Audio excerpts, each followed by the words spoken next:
Limit தாண்டி உடல் ரீதியான விமர்சனம், குடும்ப ரீதியான அவதூறு, இந்த அடிப்படையில் செல்லும் போது சட்ட ரீதியான நடவடிக்கைகள் எடுக்கலாம் அப்படிங்கிறதெல்லாம் இருக்கிறது.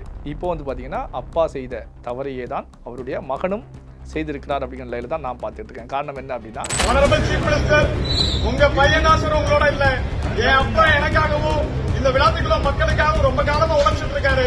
அவர் எங்களோட இருக்கணும்னு நினைக்கிறோம். மார்க்கண்டேயன் செய்தது அவர் பேசிய விஷயத்தை பொறுத்த வரைக்கும் சரியானது அப்படின்னு எங்கேயுமே சொல்லல. ஆனா அதை திசை திருப்பக்கூடிய வேலையில பாத்தீங்களா, அங்க இந்த சம்பவம் நடந்துச்சு, அதன் மேல ஆக்ஷன் எடுக்கல. தாவேக்காவுடைய நிர்வாகிகள் வந்து இது போன்ற கலவரத்துல ஈடுபட்டாங்க, போராட்டங்கள்ல ஈடுபட்டாங்க.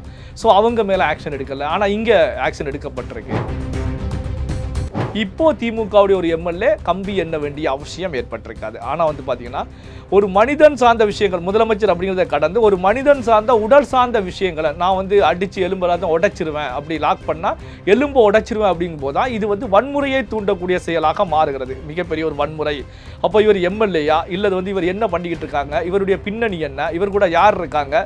ஸோ இந்த அளவுக்கு மக்களால் தேர்ந்தெடுக்கப்பட்ட சட்டமன்ற உறுப்பினர் ஒரு முதலமைச்சருடைய எலும்பையே அடித்து உடைச்சிருவேன் அப்படின்னு தெரிவிக்கிறார் அப்படின்னா இவர் வந்து நாட்டில் எத்தனை பேருடைய எலும்புகளை உடைச்சிருக்கார் அப்படிங்கிற கேள்விகள் எல்லாமே. அனிதா ராதாகிருஷ்ணன் அவர்களுக்கு முன்ஜாமீன் கிடைச்சது, இங்கே கிடைக்கல. அப்போ திமுக பொறுத்தவரைக்கும் லீகல் டீம், மிகப்பெரிய ஒரு ஸ்ட்ராங்கான லீகல் டீம் வச்சிருக்கக்கூடிய திமுக கூட இந்த விஷயத்துல ஒரு முன்ஜாமீன் வாங்க, ஒரு ஜாமீன் சொந்த ஜாமீன்ல வெளியே கொண்டு வருவதற்கான முயற்சியில கோட்டை விட்டிருக்காங்க அப்படிங்கிற விஷயத்தையும் நாம இங்கே கவனிக்கிறோம். நீதிமன்றம் 15 நாள் சிறை காவலில் வைக்க சொல்லி அறிவுறுத்தலை முன்வைக்கிறது அப்படின்னாலே இது எவ்வளவு கடுமையானது அப்படிங்கிற விஷயத்தை தான் பார்க்கணும். ஆனால் வந்து பார்த்தீங்கன்னா இங்கே வந்து திமுக தலைவர் ஸ்டாலின் அவர்களை பொறுத்த வரைக்கும் ஆளும் அரசுடைய அலங்கோலமான செயல்பாடுகள் அப்படிங்கும்போது இது வந்து பார்த்தீங்கன்னா முழங்காலுக்கு முச்சந்தலைக்கு முடிச்சு போடுவது போன்ற ஒரு செயலாக தான் நான் பார்த்துக்கிட்டு இருக்கேன். சம்பந்தமே இல்லாத ஒரு விஷயத்துக்கு வந்து சாதகமாக அப்படின்னா தாங்கள் பார்த்தீங்கன்னா எங்களுடைய திமுக எம்எல்ஏ கைது செய்து உள்ள போட்டாங்க பார்த்தீங்களா அப்படின்னு சொல்லி இதை வந்து ஒரு அரசியலாக மாற்றி போவாங்க. அதே நேரத்தில் தங்களுடைய எம்எல்ஏ செய்தது சரியா தவறா அப்படிங்கிறத வெளிப்படையாக எங்கேயுமே பேச மாட்டாங்க. வேற எல்லாம் வந்து முடிச்சு போட்டு காண்பிப்பாங்க. ஸோ தாவேக அரசு மேலும் திசை திருப்புவாங்களே தவிர அங்கே வந்து நடந்த சம்பவத்தை குறித்து பேச மாட்டாங்க.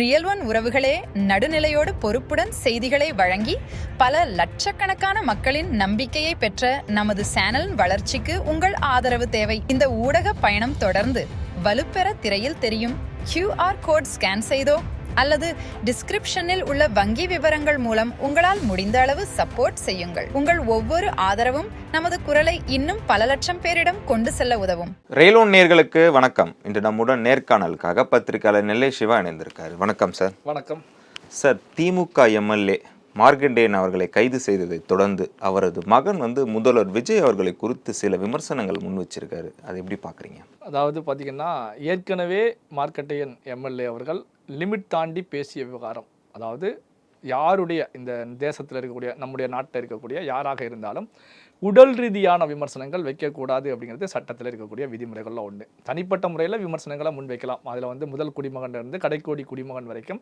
விமர்சனங்களை முன்வைக்கலாம். அதே நேரத்தில் அந்த விமர்சனங்களை பொறுத்த வரைக்கும் லிமிட் தாண்டி உடல் ரீதியான விமர்சனம், குடும்ப ரீதியான அவதூறு, இந்த அடிப்படையில் செல்லும் போது சட்ட ரீதியான நடவடிக்கைகள் எடுக்கலாம் அப்படிங்கிறதெல்லாம் இருக்கிறது. இப்போ வந்து பார்த்தீங்கன்னா அப்பா செய்த தவறையே தான் அவருடைய மகனும் செய்திருக்கிறார் அப்படிங்கிற நிலையில தான் நான் பார்த்துட்டு இருக்கேன். காரணம் என்ன அப்படின்னா, முதலமைச்சர் தளபதி அவர்களுடைய குடும்பம் சார்ந்த விஷயங்களையும் அங்கே பேசியிருக்காங்க. அதாவது முதலமைச்சருடைய மகன் வந்து கூட இல்லை அப்படிங்கிற விமர்சனங்கள், அது பார்த்தீங்கன்னா இதுதான் பெரிய ஒரு சர்ச்சையை இப்போ கிளப்பியிருக்கு. காரணம் என்ன அப்படின்னா, இந்த மாதிரி லிமிட் தாண்டி பேசக்கூடிய விவகாரங்களை பொறுத்த வரைக்கும் அந்த வழக்கு ஏற்கனவே மார்க்கண்டேயன் எம்எல்ஏ பேசிய விவகாரத்தை பொறுத்த வரைக்கும் அதை திசை திருப்பக்கூடிய வேலையில் தான் திமுக ஒரு பக்கம் செயற்பட்டுக்கிட்டு இருக்காங்க. அதாவது திமுக பொறுத்த வரைக்கும் திமுகவில் இருக்கக்கூடிய முக்கியமான தலைவர்கள், முன்னணி தலைவர்கள் எல்லாருமே பார்த்தீங்கன்னா மார்க்கண்டேயன் செய்தது அவர் பேசிய விஷயத்தை பொறுத்த வரைக்கும் சரியானது அப்படின்னு எங்கேயுமே சொல்லலை. ஆனால் அதை திசை திருப்பக்கூடிய வேலையில் பார்த்தீங்களா, அங்கே இந்த சம்பவம் நடந்துச்சு, அதன் மேலே ஆக்ஷன் எடுக்கல. தாவேக்காவுடைய நிர்வாகிகள் வந்து இது போன்ற கலவரத்தில் ஈடுபட்டாங்க, போராட்டங்களில் ஈடுபட்டாங்க. ஸோ அவங்க மேலே ஆக்ஷன் எடுக்கல. ஆனால் இங்கே ஆக்ஷன் எடுக்கப்பட்டிருக்கு. எடுக்கப்பட்டிருக்கு. அதே நேரத்தில் கடந்த காலங்களில் இப்போது அமைச்சராக இருக்கக்கூடிய ஆதவ் அர்ஜுனா வந்து முதலமைச்சர் ஸ்டாலின் அவர்கள் முதலமைச்சராக இருக்கும்போது முட்டாள் அப்படிங்கிற வார்த்தையை கூட பயன்படுத்தினாங்க. ஸோ நாங்கள் வந்து பெருந்தன்மையோட விட்டோம், ஆனால் இப்போ வந்து நடவடிக்கை எடுக்கப்பட்டிருக்கு அப்படிங்கிற கருத்துக்களை முன்வைக்கிறாங்க. ஆனால் ஒரு நாட்டை பொறுத்த வரைக்கும் ஜனநாயக நாடாக இருந்தாலும் அதே நேரத்தில் வந்து பார்த்தீங்கன்னா சட்டம் தன் கடமையை செய்யணும். அது யாராக இருந்தாலும் சட்டம் வந்து தன்னுடைய கடமையை செய்யணும். அப்போ இவர்கள் ஆட்சியில் இருக்கும்போது ஏன் ஆக்ஷன் எடுக்கல? இங்கே பெருந்தன்மை சிறுந்தன்மை அந்த தன்மைகளுக்கே இடம் கிடையாது. ஆட்சி அதிகாரத்தில் இருக்கக்கூடியவங்களை பொறுத்த வரைக்கும் எல்லாரையும் ஒரே தட்டில் வச்சு தான் பார்க்கணும், ஒரே எடை தான். ஸோ இந்த அடிப்படையில் தான் பார்க்கணும். அப்போ வந்து கடந்த காலத்தில் ஏன் இவங்க எடுக்கல அப்படின்னு கேள்விகள் முன்வரும்போது தான் திமுக சார்புடைய திராவிட கட்சிகள் சார்ந்த பேச்சாளர்களை பொறுத்த வரைக்கும் மைக் கிடைச்சிட்டா போதும், லிமிட் தாண்டி பேசக்கூடாத வார்த்தைகள்லாம் அதிக அளவில் இடம்பெறக்கூடிய வகையில் பரவலாக பேசுவாங்க. இது வந்து பார்த்தீங்கன்னா திராவிட கட்சிகள் ஆட்சிக்கு வந்த பிறகு தமிழ்நாட்டு அரசியல் களத்தில் நடக்கக்கூடிய நிகழ்வுகள் அப்படின்னு கூட சொல்லலாம். எல்லாரையும் கிடையாது, ஆனால் வந்து பார்த்தீங்கன்னா ஒரு சில பேச்சாளர்களை பொறுத்த வரைக்கும் மைக் கிடைச்சிட்டா போதும், வார்த்தைகள் எல்லாம் வந்து ஆபாச பேச்சுக்கள், அநாகரிகமான பேச்சுக்கள், குடும்ப ரீதியிலான அவதூறுகளை பரப்பக்கூடிய குடும்ப ரீதியிலான பேச்சுக்கள், அதாவது ஒரு விமர்சனத்தை விமர்சனம் மூலமாக எதிர்கொள்ள முடியாத நிலை ஏற்படும் போது அப்போ அவனை தனிப்பட்ட முறையில் அட்டாக் பண்ணலாம், குடும்ப ரீதியில் அட்டாக் பண்ணலாம் அப்படிங்கிற நிலையில தான் இவங்க பேச்சுக்களை முன்வைப்பாங்க. ஸோ இதன் வெளிப்பாடாகத்தான் மார்க்கண்டேயன் எம்எல்ஏ அவர்களை பொறுத்த வரைக்கும் சனிக்கிழமை இரவு 18ஆம் தேதி கோவில்பட்டியில் மைக் கிடைச்ச உடனே பேசும்போது லிமிட் தாண்டி முதலமைச்சர் அவர்கள் தெரிவித்த விவகாரம், அதாவது கரூரில் மாநாட்டில் பேசும்போது ஸோ இந்த சட்டமன்றத்தில் எல்லாருமே எகிரி குதித்து ஓடிடுறாங்க.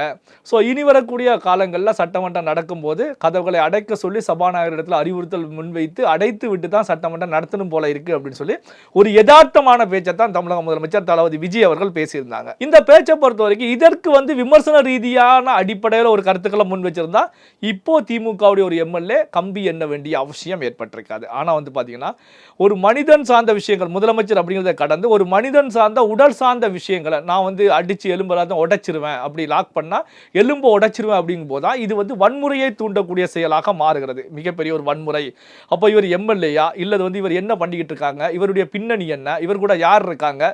ஸோ இந்த அளவுக்கு மக்களால் தேர்ந்தெடுக்கப்பட்ட சட்டமன்ற உறுப்பினர் ஒரு முதலமைச்சருடைய எலும்பையே அடிச்சு உடைச்சிருவேன் அப்படின்னு தெரிவிக்கிறார் அப்படின்னா இவர் வந்து நாட்டில் எத்தனை பேருடைய எலும்புல உடைச்சிருக்கார் அப்படிங்கிற கேள்விகள் எல்லாமே சாமானிய மக்கள் மத்தியில் எழுகிறது. இந்த அடிப்படையில் தான் வந்து பார்த்தீங்கன்னா காவை காவலரை பொறுத்த வரைக்கும் 19ஆம் தேதியே கோவில்பட்டியில் இருக்கக்கூடிய கிழக்கு காவல் நிலையத்திலே புகார் கொடுக்கறதுக்கு பெரிய அளவில் கூடியிருந்தாங்க.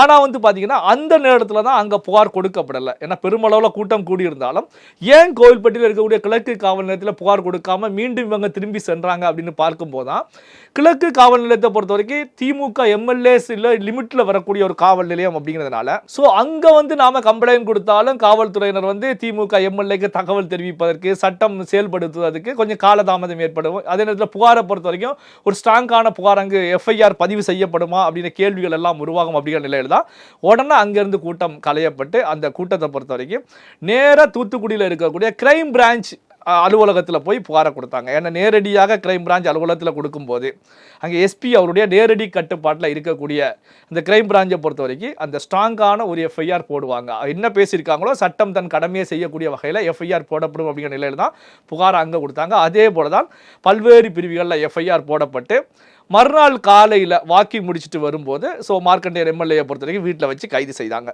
இதில் கவனிக்கப்பட வேண்டிய விஷயங்கள் என்ன அப்படின்னு சொல்லி நாம் எடுத்துக்கிட்டோம் அப்படின்னா பேச்சாளர்கள் எல்லை தாண்டி பேசக்கூடிய நிகழ்வுகளுக்கு வந்து ஒரு லிமிட்டேஷன் வேணும். ஆனால் கடந்த காலங்களில் அந்த லிமிட்டேஷனே கிடையாது. எந்த அளவுக்கு வேணும்னாலும் விமர்சிக்கக்கூடிய விமர்சனங்கள். இப்போ இந்த மார்க்கண்டேயன் அந்த கைது விவகாரத்தை பொறுத்த வரைக்கும் நாம் இதில் என்ன கவனிக்கிறோம் அப்படின்னா இப்போ அனிதா ராதாகிருஷ்ணன் அவர்கள் இருந்தாங்க. அனிதா ராதாகிருஷ்ணன் வந்து பார்த்தீங்கன்னா இதே போன்ற ஒரு மைக்கை பிடிச்சோன்னு ஒரு லிமிட் தாண்டி பேசுகிறாங்க. ஆனால் அனிதா ராதாகிருஷ்ணனை கைது செய்யும் போது நீதிமன்றத்தை பொறுத்த வரைக்கும் நீதி அரசரை பொறுத்த வரைக்கும் சொந்த ஜாமீன் கொடுத்து வெளியே அனுப்பிட்டாங்க. அதே நேரத்தில் வந்து மார்க்கண்டேயன் அவர்களுக்கும் சொந்த ஜாமீன் கிடைத்து விடும் அப்படிங்கிற நிலையில தான் அங்கே வந்து திமுகவினர் இருந்துகிட்டு இருந்தாங்க. ஆனால் வந்து பார்த்தீங்கன்னா சொந்த ஜாமீன் கொடுக்கப்படலை. காரணம் என்ன அப்படின்னா 2 பேருடைய பேச்சுக்களுக்கும் இடையில் பார்த்தீங்க அப்படின்னா இங்கே அனிதா ராதாகிருஷ்ணன் பேசிய பேச்சுக்களை விட இவர் பேசிய பேச்சுக்கள் கடுமையான வன்முறையை தூண்டக்கூடிய அளவில் இருந்த பேச்சுக்களாக அமைஞ்சிருந்தது.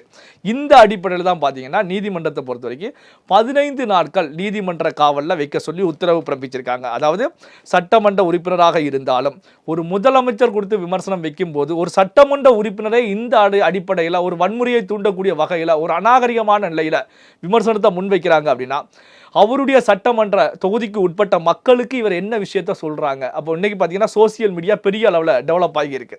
சோசியல் மீடியா விமர்சனங்களை பொறுத்த வரைக்கும் கடுமையான விமர்சனங்கள், அனானிமஸ் அப்படிங்கிற அடிப்படையில் முகம் தெரியாத நபர்கள் கூட அக்கௌண்ட் மூலமாக பல்வேறு தரப்பட்ட விமர்சனங்களை முன்வைக்கிறாங்க.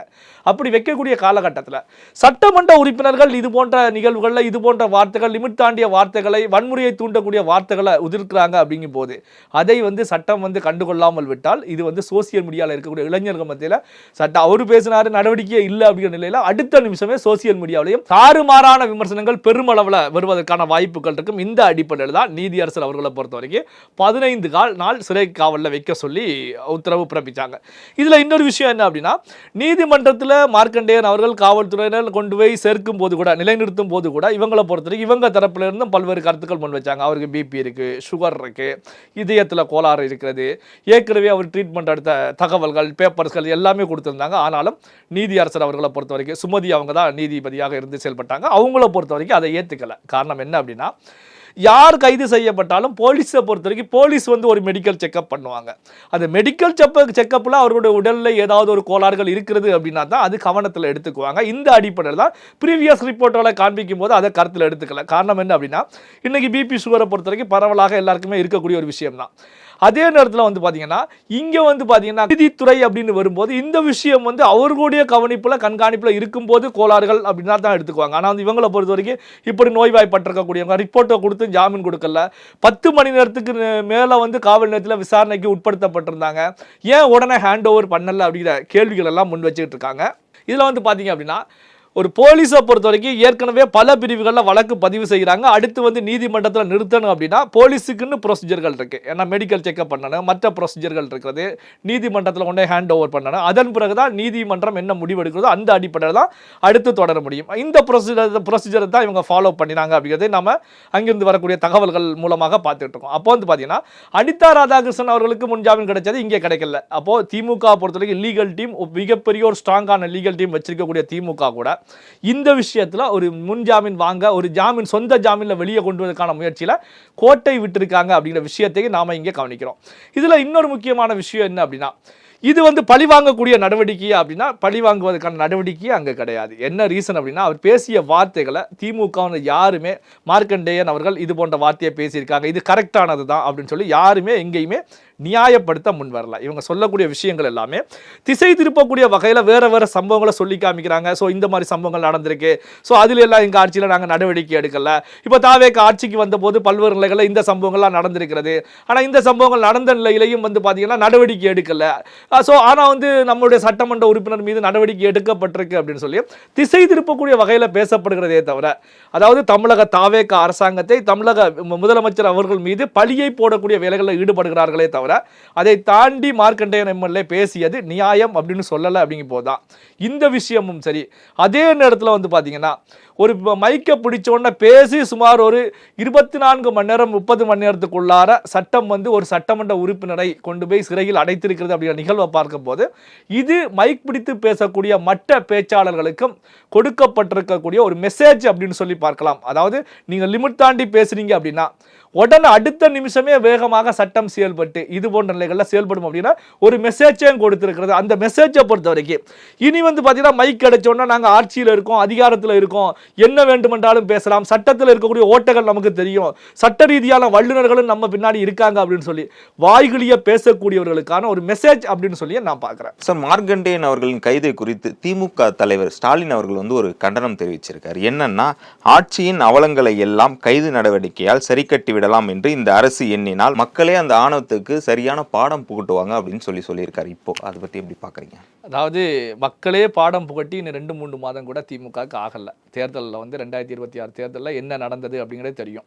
மக்கள் போட்டிய பாடம் தான் குளத்தூர் தொகுதியிலேயே திமுக தலைவர் முதலமைச்சராக இருக்கும் போதே மண்ணை கவ்விய நிகழ்வு. சரி, அது ஒரு பக்கம் முன்வைக்கப்பட்டாலும் இப்போது ஆணவம் அப்படின்னு சொல்லி திமுக தலைவர் தெரிவித்த கருத்து, தாவேகா அரசுடைய ஆணவம் அப்படிங்கிற விஷயத்துக்கும் அங்கே நடந்த சம்பவத்துக்கும் வந்து பார்த்தீங்கன்னா சம்பந்தமே கிடையாது. அதாவது சட்டத்தை பொறுத்த வரைக்கும் யாராக இருந்தாலும் சட்டம் தன் கடமையை செய்யும். இந்த அடிப்படையில் ஒரு சட்டமன்ற உறுப்பினராக இருந்து கொண்டே எலும்பு உடைச்சிருவேன், காலை உடைச்சிருவேன் அப்படிங்கிற கருத்துக்களை வந்து எங்கேயுமே ஏற்றுக்கொள்ள முடியாது அப்படிங்கிற நிலையில தான் நீதிபதி அவர்களும் வந்து பார்த்தீங்கன்னா எந்தவித ஜாமீனும் கொடுக்காமல், அனிதா ராதாகிருஷ்ணன் அவர்களுக்கு சொந்த ஜாமீன் கொடுத்த நீதிமன்றத்தை பொறுத்த வரைக்கும் இவருக்கு ஜாமீன் கொடுக்காமல் ஒரு நாளைக்குன்னாலும் கம்பி என்னன்னு அதற்கான பாடத்தை அனுபவிக்கணும் அப்படிங்கிற நிலையில தான் 15 நாள் சிறை காவல் தண்டனை கொடுத்தாங்க. அப்போ சட்டமன்ற உறுப்பினராக இருக்கக்கூடியவரை அவ்வளவு சுலபமாக கைது செய்யக்கூடாது அப்படிங்கிற கருத்துக்கள் இருக்கக்கூடிய சூழ்நிலையிலையும் நீதிமன்றம் 15 நாள் சிறை காவலில் வைக்க சொல்லி அறிவுறுத்தலை முன்வைக்கிறது அப்படின்னாலே இது எவ்வளவு கடுமையானது அப்படிங்கிற விஷயத்தை தான் பார்க்கணும்.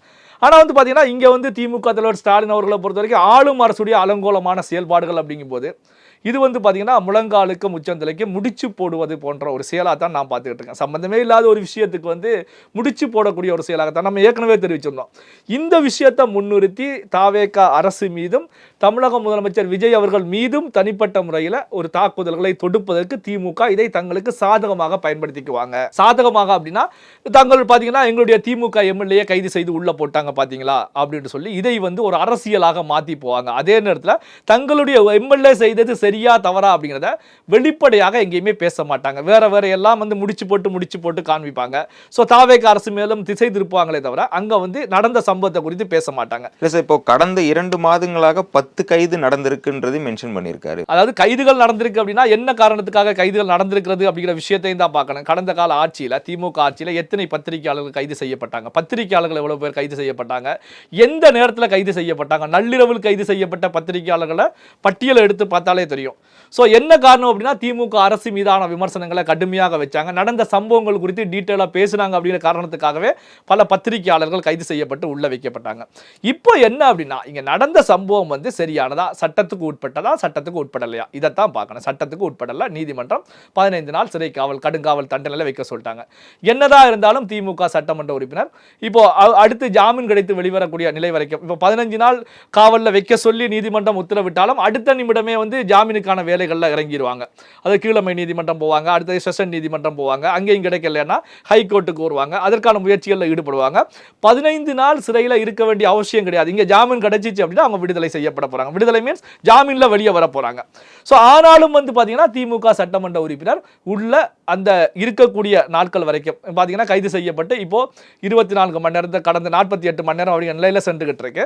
அப்போ வந்து பார்த்தீங்கன்னா கைது செய்யப்பட்டதில் இருந்து எல்லா குற்றவாளிகளும் அனுபவிக்கக்கூடிய நிலையில தான் தண்டனையை அங்கே அனுபவிச்சுக்கிட்டு இருப்பாங்க. அனுபவிக்கக்கூடிய நிலையில் பார்த்தீங்க அப்படின்னா திமுக சட்டமன்ற உறுப்பினர் அப்படிங்கிற போர்வையின் கீழே தான் அங்கே வந்து அனுபவிக்க போகிறாங்க. இப்போ இதில் இன்னொரு விஷயத்தை எடுத்துக்கிட்டீங்க அப்படின்னா கடந்த காலத்தில் செந்தில் பாலாஜி அவர்களை பொறுத்த வரைக்கும் அமைச்சராக இருந்த ஒரு காலகட்டத்திலேயே செந்தில் பாலாஜி கைது செய்யப்பட்ட நிகழ்வுகள், சட்டமன்றத்திலேயே இலாகா இல்லாத அமைச்சராக தொடர்ந்த நிகழ்வுகள் எல்லாமே தெரியும். ஆனால் செந்தில் பாலாஜி கைது செய்யப்பட்டப்போ அவரில் உடலில் பிரச்சனை இருக்கிறது அப்படிங்கிற நிலையில் தான் மெடிக்கல் செக்அப் செய்யப்பட்டு அதன் மூலமாக வெளியே வந்த நிகழ்வுகள் எல்லாமே தெரியும். ஆனால் இங்கே வந்து பார்த்தீங்கன்னா மார்க்கண்டேயன் விஷயத்திலையும் அவருக்கு பல நோய்கள் இருக்குது அப்படின்னு சொல்லப்பட்டும் ஆனால் வந்து பார்த்தீங்கன்னா அதை நீதிமன்றம் வந்து காதிலேயே வாங்கி போட்டுக்கல. காரணம் என்ன அப்படின்னா செந்தில் பாலாஜி அவர்களுக்கு இந்த பிரச்சனை நடக்கும்போது தமிழகத்தில் ஆட்சியில் திமுக இருந்தது, அதனால திமுகவுக்கு சாதகமான விஷயங்கள் இங்கே நடந்தது. ஆனால் வந்து பார்த்தீங்கன்னா மார்க்கண்டேயன் விஷயத்தை பொறுத்தது இங்கே தாவேக ஆட்சியில் இருக்கிறது, அதனால திமுகவுடைய பாய்ச்சா அங்கே நடக்கல, பலிக்கல. இந்த அடிப்படையெல்லாம் உள்ள தள்ளப்பட்டிருக்காங்க. நாம ஏற்கனவே சொன்னது போலதான் இந்த பேச்சுக்களை பொறுத்த வரைக்கும் திசை திருப்பக்கூடிய பேச்சுக்கள். எங்களோடு இணைந்து பல்வேறு தகவலை பயந்ததற்கு மிக்க நன்றி சார். நன்றி. உங்கள் பிசினஸ் இன்னும் அதிக மக்களை சென்றடைய வேண்டுமா? இன்றைய டிஜிட்டல் உலகில் சரியான ப்ரமோஷன் தான் வெற்றியின் முதல் படி. தமிழகம் முழுவதும் பல லட்சக்கணக்கான பார்வையாளர்களை தினமும் சென்றடையும் ரியல் ஒன் யூடியூப் சேனல்களில் உங்கள் பிசினஸ் இனி எல்லோரும் அறியட்டும்.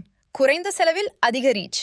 உங்கள் பிராண்டுக்கு நம்பிக்கையும் வளர்ச்சியும் சேர்க்க இன்றே எங்களை தொடர்பு கொள்ளுங்கள். 928 00 8714